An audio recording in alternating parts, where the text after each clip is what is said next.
Welcome to the all-new Murder Analysed with me, Christina Moore. Now let me just highlight, because I'm really excited now, that my podcast, Let's Have a Chat About Murder, is now on YouTube as well. So you can go onto my site and you can either look at videos or you can look at podcasts. And the podcasts are good because you can have them on the ground, you can, put your earphones in and off you go. And there are some different ones on there as well, and there will be continue adding different stuff on there. So anyway, don't forget Murder Analysed and Let's Have a Chat About Murder podcast are here now on YouTube. So thank you, and let's get on with this. So join me as we delve deep into the darkest corners of human nature. From the infamous serial killers to unsolved mysteries, we analyse the cases that have baffled investigators and terrified communities. In each episode, we'll uncover the psychological profiles, dissect the evidence, and explore the chilling details that makes these stories unforgettable. If you love true crime and you want to stay updated with our latest analysis, make sure that you like, share, and subscribe. So grab yourself a coffee and let's uncover the truth together. So welcome back, my partners in crime. Welcome back. So this psychological analysis of Robert Clive Napper is important. Right? It's important to understand about him, why he did the things he did, or why psychologists believe he did the things he did. We look at his early life background, his environment, legal proceedings, the committal to Broadmoor Hospital, his diagnosis as schizophrenic and other mental health illnesses this man has got, and also why and how he got them. What may be, because with schizophrenia, it's very difficult to diagnose why, right? People have it. There's no real reason why. There can be multiple reasons and multiple different things that go on to create someone to have this. But when we look at Napper's background, there are some significant signs of maybe what created it, what made him internalise himself, what made him feel rejected from society and gave him these really dark thoughts that he had. Now, we've already done Robert Napper's case when we've looked at the murder of Rachel Nickell. So the facts of them cases are in them two videos that are on there. And if you have a look at them videos, just be warned that they are graphic. It tells you in detail about what he did and why, to not only her but to other victims of his horrendous crimes. So I need you to have a warning about that. But this video is more about the analysis, right? We're looking at really why people kill, right? Why the possibility, no one really knows, right? Let's be honest. We're talking about now psychology of the human brain, which we seem to know a lot, but we don't know everything, right? So these are only what psychologists have wrote about him. I mean, you've got to think, when you catch someone like him, Napper, he is of interest, really, not because of the way he killed and what he did, but why, right? From a psychological point of view, from a profiler's point of view, it gives you an understanding of, one, how then to catch the next person that's going to be like him, because you're looking at certain traits, and also his MO. So it opens up the doors then especially for profilers, to understand what they're looking at, but also for psychologists and all this sort of stuff, and psychiatrists, to think in why these sort of behaviours came out in someone like that. Why are we not all like that, right? Because a lot of us have had issues like what Napper have got. A lot of people suffer from mental health like Napper does, but what changes him from us, right? And we're looking in, or delving in, I suppose, to that sort of theories of what could have created this sort of monster. And to tell you the truth, this is a highly dangerous man, right? It's highly dangerous. Even in the hospital conditions, he is feared, not only by the other inmates, but by the staff. He is unpredictable, this man, unpredictable. Even though he's medicated and is managed, there's a lot of staff having to manage this man, he is still a deadly person, even though he is now incarcerated. So don't forget, this man was out on the streets for a very, very long time. And so this is what this video is all about. And I hope you enjoyed this video and this new take on Murder Analysed, because really we're called Murder Analysed because we deal in murders and stuff, but we also must deal in the analysis of and the criminal profiling of such cases like this. So if you're ready, let's go. So Robert Clive Napper was born on February 25th, 1966, and he is a notorious British serial killer and rapist. His criminal activities, which included the murder of Rachel Nickell on Wimbledon Common in 1992 and several other brutal crimes that we've already discussed in the other videos. This led actually to significant public and academic interest in understanding his psychological profile. This analysis aims to delve into the psychological factors that contribute to Napper's, I think, defiant and abhorrent behaviour, his mental health diagnosis, and the implications for forensic psychologists and criminal profiling. Napper's early life was marked by trauma and instability, which played a critical role in shaping his psychological development and subsequent criminal behaviour. Napper grew up in a dysfunctional family with a violent and abusive father. His parents, it was just a terrible relationship, really, and this child from a very early age really was characterized, I think, by the domestic violence, and this significantly impacted his psychological well-being from probably the day he was born. At the age of 12, Napper was sexually abused by a family friend, an event that really had a profound and lasting effect on his mental health.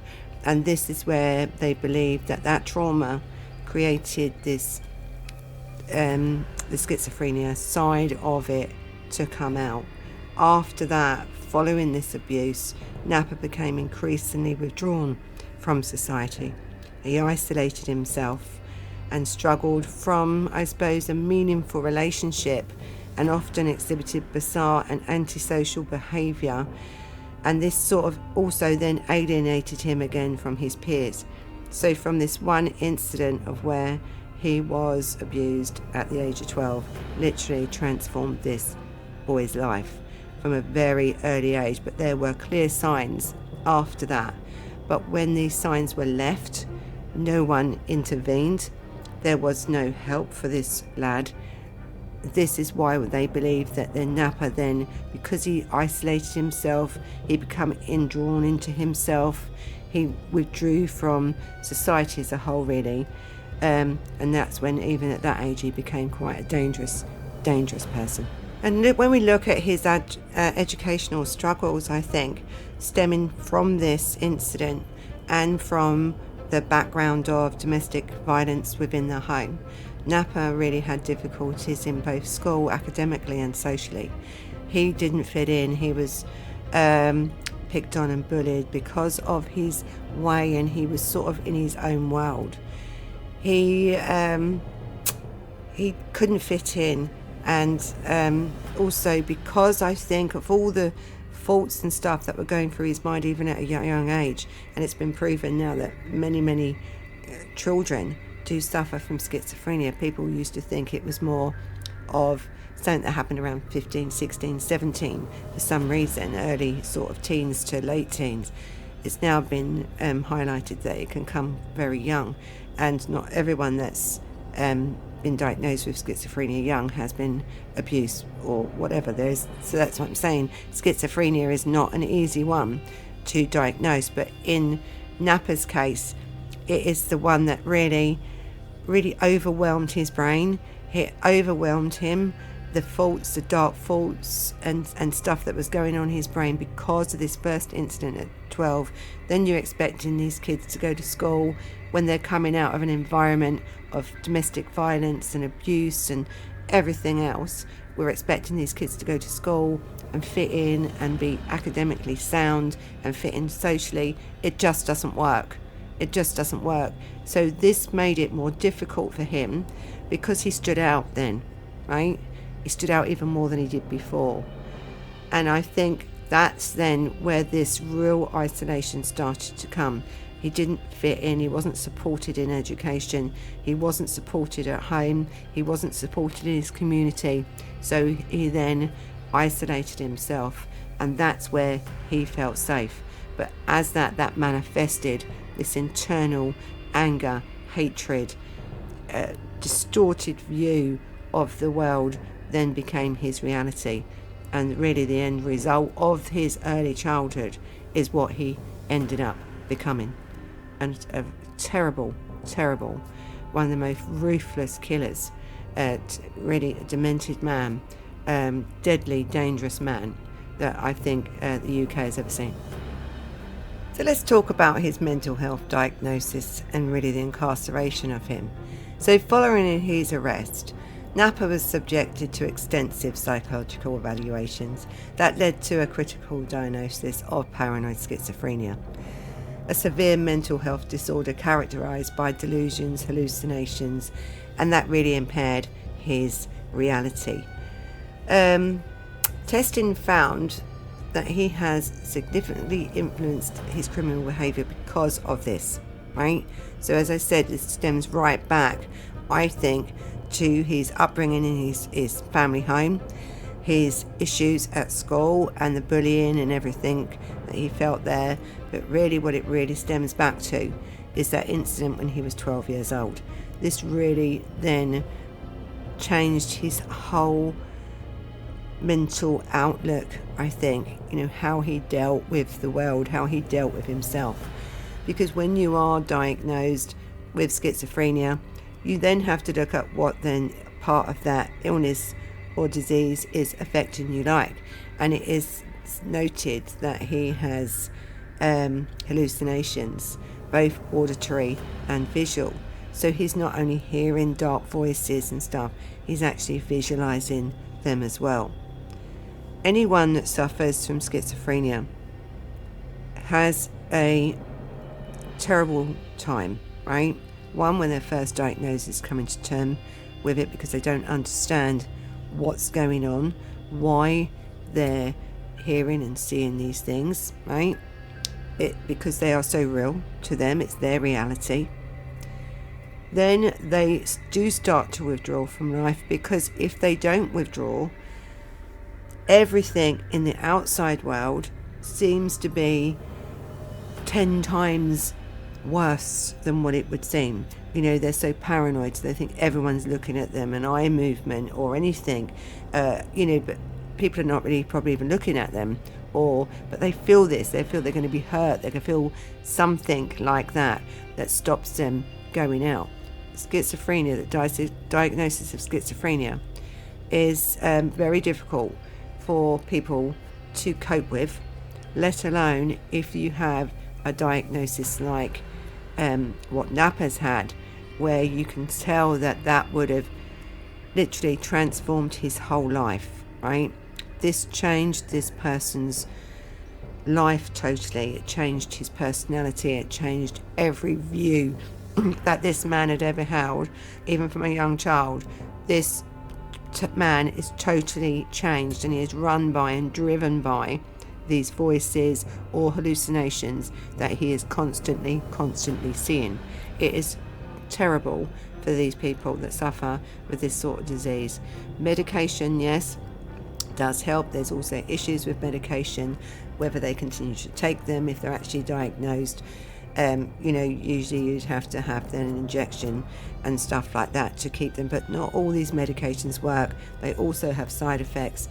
So anyone, and I feel for anyone that is suffering from this schizophrenia, I really feel for them. But when we look at someone like Napper who has a diagnosis of schizophrenia, there are other areas of his life that also made him become this sort of a killer. Schizophrenic people are more probably scared of you than you are of them. That's why they isolate and go inward in their self. Napper is not your typical schizophrenic, right? He's a rarity, and we must put that out there, because it's unfair to say that schizophrenia or paranoid schizophrenia is what made him become this killer. It is a part of the bigger picture of this man's mental health, because he had lots of mental health, but he also had an upbringing that distorted his view of the world from a very young age. So please don't think that when I'm talking about mental health illnesses and schizophrenia, people with schizophrenia, that I'm aiming them just at you.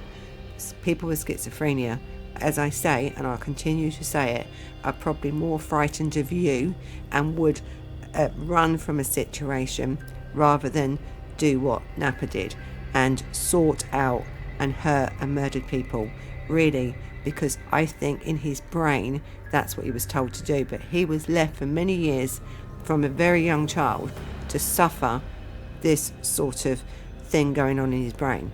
By the time he was now diagnosed, he was then arrested and incarcerated. Really, even the medication cannot help this man. He's too far gone. So now that's all over with, and we can now get on with this case. So listen, let's have a look at this impact of this criminal behaviour because of all this.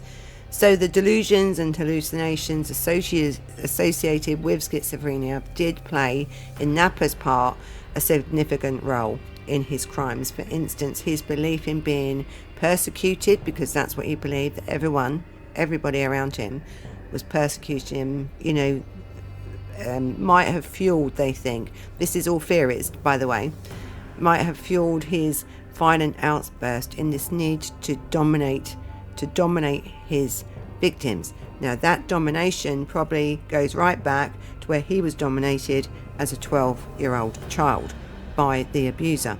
So then this is where we're bringing in now the links to it. His condition led to a length of empathy and a profound disconnection from the consequences for his actions, allowing him to commit these horrendous crimes without any remorse. Believe it, this man has got no remorse because he's got no empathy. Now, we talked about empathy and the other psychological things, and we'll go into empathy in a little bit longer, but if you haven't got any empathy for anybody, you can't empathise with someone. So if someone's screaming at you to stop, to do this, you are not hearing it. If you're hearing it, it's not going to react like if we had a child screaming at us and you're like, oh God, have you hurt yourself? Napper wouldn't have seen that. Napper would not have been able to recognise or have any empathetic feeling for anybody because he'd lost that at the age of 12, or probably even before that, in this home that he was brought up in. But at the age of 12, that was it. Bang, that was gone. Right? He wanted that dominance. There was no empathy left in him. It was gone. It was gone. And this is when you're dealing with someone who's psychopathic, right? This is a psychopathic tendency, and there's no stopping someone like Napper. So we have to think of all the crimes that he's done, and when we look at the legal proceedings and everything, and the committal to Broadmoor Hospital, which is a mental institution, really, it's for the criminally insane. Given the severity, I think, of his mental health conditions, Napper was deemed unfit to stand trial in the traditional sense, right? So because he had to be taken to trial, you have to understand what you was doing was wrong, right? You have to have the capacity to understand what you was doing was wrong. In Napper's case, he didn't understand what he was doing was wrong. He just didn't. And then that's why, in that legal sense, it was diminished responsibility. But you cannot allow then this man out in the public, right? He will probably be locked up until the day he dies, because he's insane, really. So he wasn't then put through the legal justice system process, and he was committed to Broadmoor Hospital, one of the most secure psychiatric hospitals designed actually for individuals with severe mental disorder who pose a significant risk to others. Now, Broadmoor Hospital is known as housing some of the country's most dangerous offenders with serious mental health issues. It provides a highly controlled environment where patients receive intensive psychological and psychiatric treatment and supervision, and he needs that. Napper's committal to Broadmoor ensures that he receives the necessary mental health care whilst also protecting the public from potential of further violence from this man. If this man ever got out, there is no way that this man would not commit the same crimes or worse crimes than he has already committed. Undoubtedly, he will never be allowed out. So at Broadmoor, Napper undergoes continuous psychiatric treatment, including medications to manage his schizophrenia, therapeutic interventions aimed at addressing his violent tendencies and cognitive disorders. Now, we spoke about them in other analysis, but I have said, and it is true, that a lot of people that have worked at Broadmoor Hospital, even though they're not allowed to speak about the cases because it's confidential, it has been noted that, yes, a lot of staff are fearful of Robert Napper, and you have to be very, very careful when dealing with this man, even in this secure setting. He is very, very quick to react, and there's a lot that will go on in Napper's mind, even though he's on the medication. So the hospital's multidisciplinary team of psychiatrists, psychologists and other mental health professionals work together to monitor his condition and adjust his treatment plan as needed. So Napper's case has significant implications in the field of forensic psychology, highlighting the critical importance of early intervention, comprehensive assessment and tailored treatment for individuals with severe mental health disorders. Napper's trajectory underscores the need for early detection and intervention of the cases of severe mental health. Identifying the treatment conditions like schizophrenia in the early stages can prevent the escalations of the symptoms and reduce the risk of violent behaviour. And this is where it comes back to where he was left as a child to manifest over the years without really anyone taking any notice and giving this boy some support. If you don't help people with mental health or any other disorders or traumas that they've had in young life, it can come out in later years and can be quite disastrous. So comprehensive assessments help in the devising effective treatments and management plans that address both mental health and the criminal genetics of these offenders. So you're looking at this is what I'm saying, if you can, when you catch someone like Napper for the crimes he's done, which are horrendous, right? And we always have to think of the victims in these sort of crimes. But what we are trying to do when you are looking at the psychology is, where will that take us in the future? What should we be looking at? What early interventions should we bring in for kids or people of abuse or whatever, people suffering from mental health? What is needed to stop or reduce what could then lead on to some very serious criminal offences that some of these people do if they are not intervened young, where we don't pick them up early, we don't help them, they're just left in society. I think it's the whole thing about all these things when we do these interventions and we look and we deep delve into their psychological profiles. Most of these kids at a young age have been missed. The signs were there but no one picked up on them, and it shows the importance and highlights actually the importance of early intervention, early help in schools, supporting these kids, making sure that their early years are supportive, that they're not put through traumas, that they're not left to deal with things like this on their own. So these preventions and intervention strategies, we have to look, when we look at Nappers, and we said about we need these early interventions, which we do. They must be robust though. They must have intervening strategies. You must have strategies across multi-agencies like schools, police, social services, mental health, all these sort of things have to come together. Multi-agencies working together, which they do try and do, right?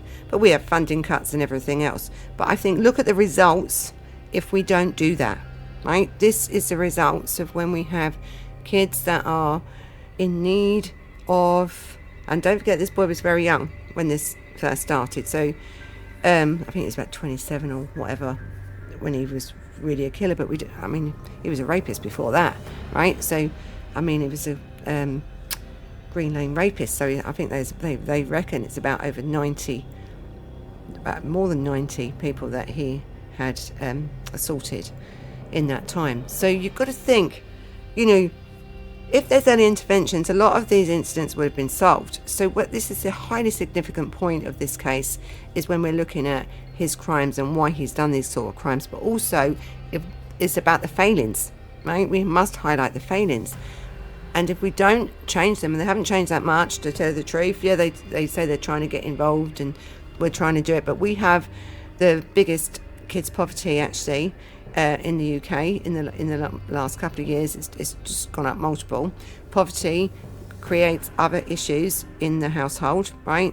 Kids that are starving. You've got kids now, 12-year-old, going to do drug dealing and stuff, for all this sort of stuff. So we have a lot of issues going on in our society with our children, and a lot of these children may not come out with any mental health issues at all, but many of them will. So we have had lockdowns and everything in this country and across the world, where we have self-isolated, we've made our children self-isolate, and that is a big issue, right? And that is what we're now seeing now, is this social isolation causes issues. We've had people wearing face masks where kids can't learn sort of behaviours, because communication is not just about the way we speak, it is what we do, how we communicate is in our facial expressions, in our art. All this has hindered a child's development. It really has hindered it. So then you add on, when you have other kids that are coming from domestic abuse backgrounds, violent backgrounds, abusive backgrounds, what are we developing? So as we've had this over the last few years, we've had to now come up with much more coping mechanisms for these children, and we have to really understand why kids are doing what they're doing, and these early interventions to make sure that they do not go any worse than what they are, because we need to be supportive, because these children are our next generation. They're the next generation, and we have to make sure that they are mentally capable of going and enjoying their life and having a successful life. That's what we want, isn't it? As parents, as people, that's why you listen to these shows, because you want to understand, you want to keep your kids safe, you want to keep yourself safe, but also keeping yourself safe is about your mental health. It's about making sure you keep your children and yourself mentally, physically sustainable, so you can live a happy and fulfilled life. And unfortunately, in Napper's case, we can see that this never came out.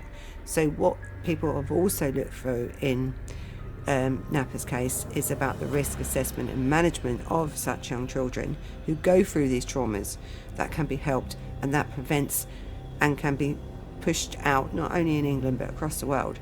Different mechanisms, different theories that may help to make sure that someone like Napper isn't left again. Do you see what I mean? So these cases where we talk about not just the crime, but we talk about the behind the scenes bit, the why, the how, the psychological, is really important to understand, because we all have children and we all want them to grow up the best way and enjoy their life. But we also don't want any Nappers coming up the ranks. We really don't. So Robert Napper was diagnosed with this paranoid schizophrenia, and he was subsequently committed to Broadmoor Hospital, and this highlights the complicated or complex relationship between the severe mental health disorder and violent criminal behaviour. This case actually emphasises the importance of early interventions, comprehensive psychological assessments, the integrated treatment strategies in managing the individual, and the significant mental health issues really coming from that. So in learning from these cases, like Napper's, forensic psychologists and criminal justice professionals can develop more effective approaches in preventing and also limiting the impact of severe mental illness on both individuals and on the society. It's really important that we understand that's what these cases are about, and also to highlight, if you're a school teacher, if you're a mental health professional, if you're a doctor, all these sort of things, to look out for these sort of signs. And I think if we all did that, if we all started looking at our communities and looking at the children and, taking an interest in someone's mental health, not just saying, oh God, they're a bit strange, this, that and the other, and people do that all the time. What else is going on in that person's mind? Is there any interactions that people can do and that authorities can do to help and assist? Because if they don't, if they continue to keep, saying to people with mental health, just take your medication, go away, we're seeing in another 6 months for a doctor's appointment, or when we've had in some cases that someone with schizophrenia literally tried to get himself, and we've done the case on him, tried to get himself sectioned because he knew he was going to kill one, then ended up killing his baby, right? Because there was no one took him seriously, no one helped him. These are issues that we can prevent. Could we have prevented Napper? I'm not sure, right? Because when you have a family environment like Napper's, where he came from such a violent background anyway, and it was so dysfunctional, his family, would they have took him? Would they have made sure that he was mentally okay? See a doctor, see this. He was abused at 12. The clear signs were there that this boy's personality had changed at 12. Clear signs. But still no one intervened. What do you expect if we don't intervene? As parents, as communities, as health workers, as school teachers, as all this, we have a duty of care over these children. So if they're not getting the help and support from home, we have to give it. And that's really what should come out of this case, is that these interventions are there for a reason, and we need to implement them. We need to have strategies that we can help these kids before it is too late, and many more people will lose their lives if we don't. So let's have a look, let's round this up, right? This psychological profile of Napper. So yes, he had schizophrenia, and we've gone over that, about how that affected him and really what that was. He was obsessional and paraplegic disorder. Napper exhibited extreme tendencies, particularly in relation to his crime. He meticulously planned his crimes as well and executed his attacks, often collecting surveillance of his victims, and also took souvenirs from his victims. So he was like a stalker as well. I think one of his victims he did watch for a good few times, and he was a, what they call peeping Tom and stuff like that. So I think a lot of people that he did stalk, luckily for them, he didn't go on to do it, but a certain amount of his victims, yeah, he did, and he did take souvenirs of that. So typical of a lot of the serial killers that we have out there, to remember that experience by these souvenirs. He also showed signs of paraphilic disorder. This includes sexual sadism, which involved deriving pleasure from inflicting pain and suffering on others, which he, when you actually read about and look in his attacks, he was brutal in his attacks, and sexually violence reflected in his deviant interests. So he was one dangerous man. I think when we look at his cognitive disorders and his fantasies, because it was a fantasy world that he'd made up, and we've spoke about this with Dharma and everyone before when we spoke about these sort of tendencies with them. Napper's cognitive distortion included a deeply entrenched belief of his own superiority and justification for his violent actions. He often fantasized about dominating and controlling his victims, which he acted out through his crimes. So where he would stalk or peeping Tom, however you want to put it, he would already have in his mind what he's going to do to these victims, because he's watched them, he's understood their sort of habits, and in his mind his fantasy was already being created, and he meticulously really had it out in his mind what he was going to do. So his MO, Napper's criminal behaviour, was marked by extreme violence, meticulous planning, and a clear escalation in the severity of his crimes, because don't forget he started off assaulting women out in public in broad daylight with young children, and then went on actually to murder. So there was an escalation there for him. So I think his early crimes activities began to be less severe, and that's sort of where this sort of stuff come from. There was voyeurism and there's petty theft. These early behaviours, I suppose, indicate the underlying deviant interests and lack of regard for the social norms. And this is where when we talk about social norms, it's a lot to do with where they isolate and withdraw from society. These social norms are just they just don't get it. They're accepted, and so they just don't have that. People around them and society would say, hang on, no, that's not right, that opinion's not right, that's not right. He didn't have that. So the murder of Rachel Nickell in 1992, I suppose it was one of his most notorious crimes, that murder of Rachel on Wimbledon Common. And this attack, I'm telling you, was brutal, right? It involved multiple stab wounds, sexual assault in front of her young son. And he didn't touch the boy. It's like he saw that boy as him as a young child. Do you see what I mean? He, in his mind, because he could have easily have killed that child as well, and he didn't. I suppose when we look at his, arrest in 1994 after being linked to Samantha Bissett's murder as well, and her daughter Jasmine, again, a horrible and horrific crime. His arrest was a subsequent confession of multiple crimes that underscored his deeply ingrained violent tendencies and mental health issues. That's after that he was diagnosed with paranoid schizophrenia, and again unfit to stand trial, and we've gone through that. I think the implications, when we look at, as I said with Napper, and you round him up, he is just one dangerous man, really. He really is. He's so dangerous even to this day. And I think if you watch them other videos that I've got up about him, you can understand just how violent this man is. But from a psychological point of view, he will always be dangerous, and that really stems from his early life, the early traumas, social isolation, and also the abuse that happened at 12-year-old. This is where this man was created. A lot of people said he was born evil, or a lot of people say you can be born evil or you're made mad, this sort of thing. He was made mad. I think that's the basics of it.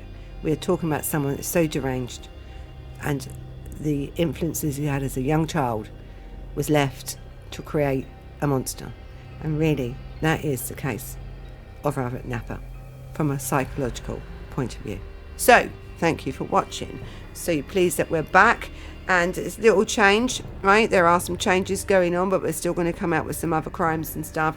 But this is the new Murder Analysed, because as I said, murder is one thing, but analysation of it is another. And I know many of you are interested in the backside of their stories. You want to know maybe what made them do it. Listen, psychiatry, psychology, criminology, criminal profiling is not easy, right? Because there's so many factors that go into creating someone that does this sort of criminal behaviour. But the more we analyse it, and the more we analyse them as a whole, and then we can start to see patterns that emerge, and that sometimes helps either find the next serial killer you're looking for, or multiple killer you're looking for.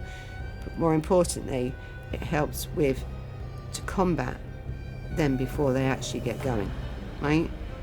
It stops them going over that line. That's really what I think criminal psychology should be about. So right after the fact, when we're looking for a serial killer, I'm more interested in before that, getting them before they go to do that. So let me know your views on this. I hope you found this interesting.